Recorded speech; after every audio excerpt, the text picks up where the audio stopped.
हिमाचल प्रदेश में एक नगर पालनपुर में एक धनी साहूकार अपने परिवार के साथ रहते थे। परिवार में पत्नी सहित 4 बेटे और बहुएं थी।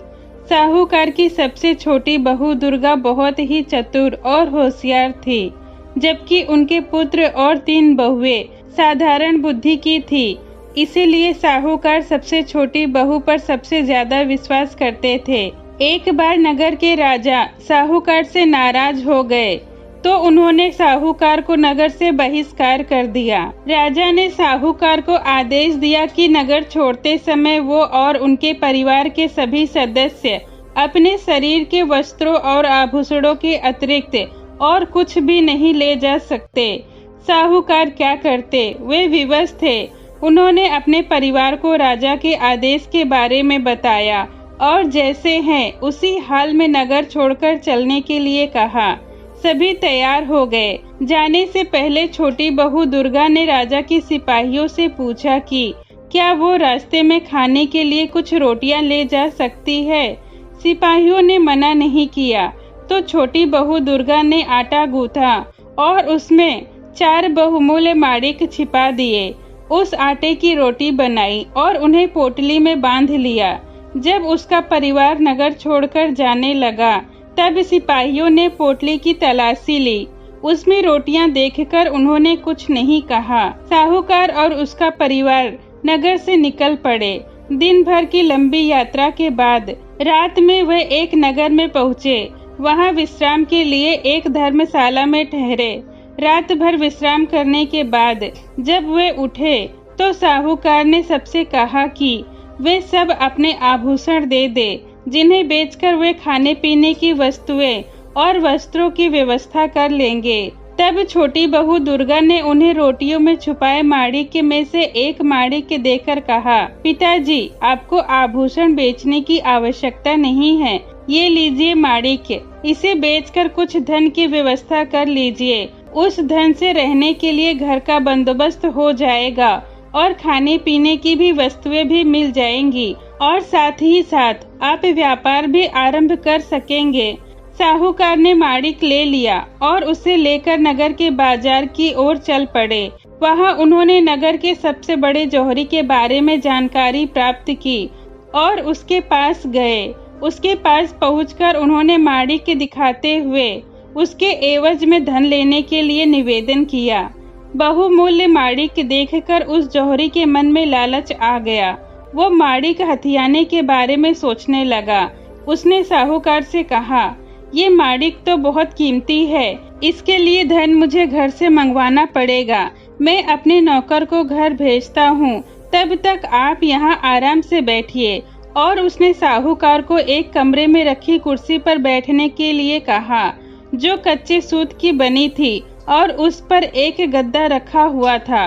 उस कुर्सी के नीचे एक छेद था जो सीधे तहखाने में जाता था। साहूकार जैसे ही कुर्सी पर बैठे, कच्ची सूत टूट गई और साहूकार छेद से होते हुए तहखाने में जा गिरे।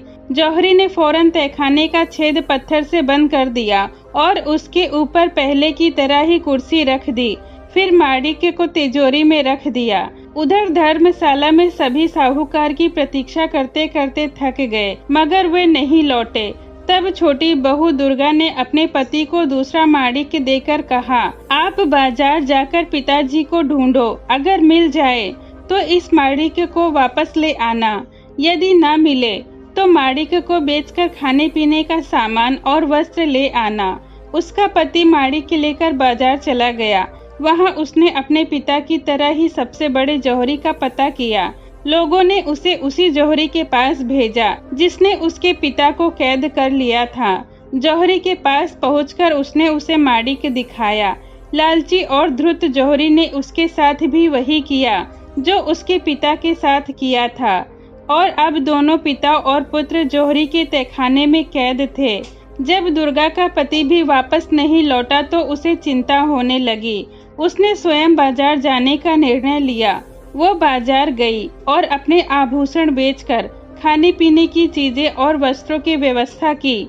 धर्मशाला में वापस आकर उसने खाने पीने की चीजें और वस्त्र परिवार वालों को दे दिया और स्वयं वह ये कहकर निकल गई कि वह पिताजी और पति को खोजने जा रही है।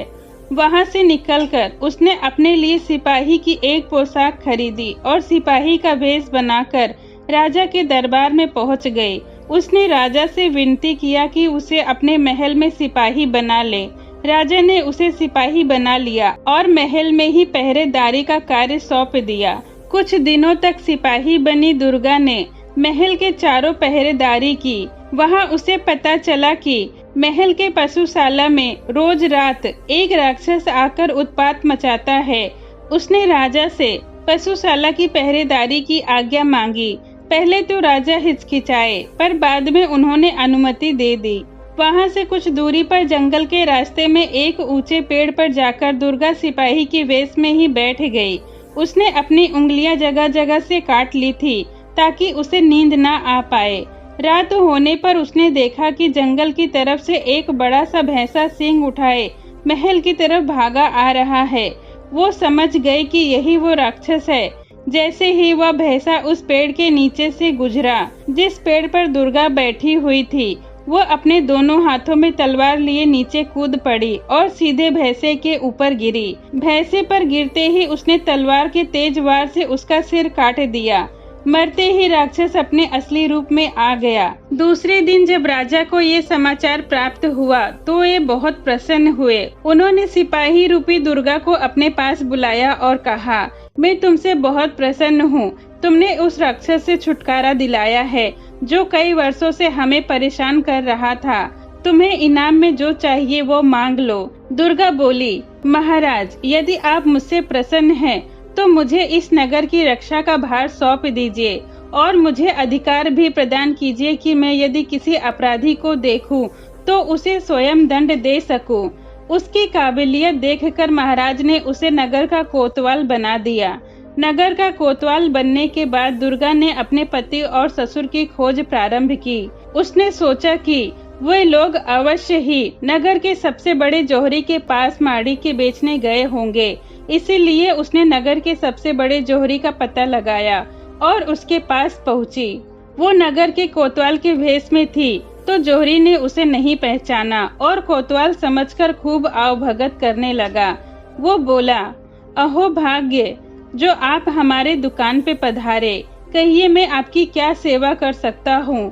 कोतवाल बनी दुर्गा बोली, महाराज शीघ्र ही राजकुमारी का विवाह करने वाले हैं। उनके आभूषण के लिए हमें सुंदर और बहुमूल्य माणिक चाहिए।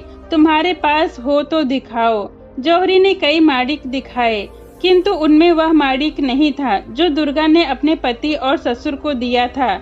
इसलिए वह उन माणिकों को नकारते हुए बोली, कोई ऐसा माणिक दिखाओ जो राजकुमारी के अनुरूप हो। ये सब माणिक तो तुच्छ जान पड़ते हैं। तब जौहरी तिजोरी से निकालकर वही माणिक ले आया जो उसने साहूकार और उसके पुत्र से छीना था। दुर्गा माणिक देखते ही पहचान गई। उसने सिपाहियों को आदेश दिया, पकड़ लो इस जौहरी को। ये जौहरी नहीं, चोर है। जौहरी को कुछ समझ नहीं आया। तब दुर्गा बोली, ये माणिक तुम्हारा नहीं, ये तुमने एक साहूकार और उसके पुत्र से छीना है। बताओ तुमने उन्हें कहाँ रखा है। जौहरी समझ गया कि कोतवाल को सब पता है। वो वहां से भागने लगा मगर सिपाहियों ने उसे पकड़ लिया। फिर दुर्गा ने पूरी दुकान की तलाशी ली। तब उसे उस कुर्सी के नीचे पत्थर दिखाई पड़ा। पत्थर हटाने पर नीचे तहखाने में उसे अपने पति और ससुर अधमरी हालत में मिले। उसने उन्हें वहां से निकाला और तुरंत चिकित्सा उपलब्ध कराई। जौहरी को राजा के सामने प्रस्तुत किया गया। कोतवाल बनी दुर्गा ने राजा को सारी बात बताई। राजा ने जौहरी को कैद करवा लिया। कोतवाल की बुद्धिमत्ता को देखते हुए राजा बहुत प्रसन्न थे और उन्होंने उसका विवाह अपनी बेटी के साथ करवाना चाहा। राजा ने ये प्रस्ताव कोतवाल बनी दुर्गा के सामने रखा तो दुर्गा ने उन्हें सारा किस्सा बताते हुए सिपाही का वेश हटाकर अपने वास्तविक रूप में आई और हाथ जोड़कर बोली, महाराज, मैं आपका प्रस्ताव स्वीकार नहीं कर सकती। मैंने ये सारा स्वांग अपने पति और ससुर का पता लगाने के लिए किया था।